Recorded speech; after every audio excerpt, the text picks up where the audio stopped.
poultry, fish and vegetables roasted in convection always tastes better because convection is not a drying heat. In fact, foods cooked in convection retain much more moisture than when cooked in radiant heat.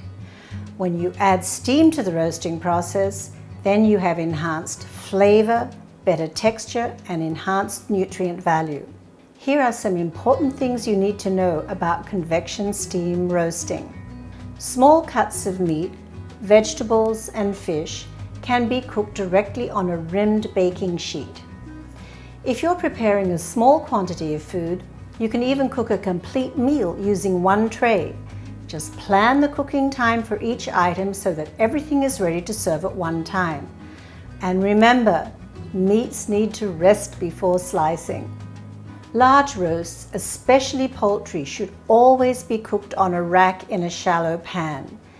If you place the meat directly on the pan, the heat of the pan begins to leach the moisture out of the food, splatters it all around the oven.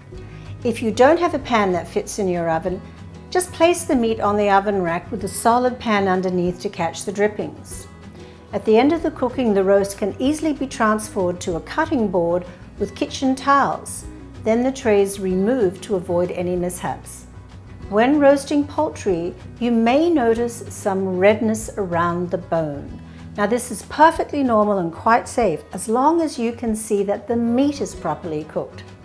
If there are a few red traces on the meat, you can always pop it back into the oven for just a few minutes at a low temperature before serving. Now remember, convection cooks food from the edge to the core. So if the cooking temperature is too high, you may risk overcooking the edges and leaving the center not quite cooked. I use a combination of convection steam for roasting with moderate temperatures around 350 degrees. But for browning the meats or caramelizing vegetables, it's good to start the cooking process at a higher temperature between 400 and 425 degrees. Use the convection only mode at this point to eliminate the moisture. Because there's so much moisture retention when roasting with steam, it can be harder to crisp the foods at the end of the cooking. When you roast foods with steam and convection, you're definitely going to see more residual moisture on the cooking trays. And if you've cooked some chicken and vegetables together, those can be some pretty good juices. So try to capture them and use them to add to soups or stews. They will be delicious. So these are general tips for roasting, but in forthcoming videos, I will go step by step through roasting a variety of meats, poultry and seafood to ensure you always have success.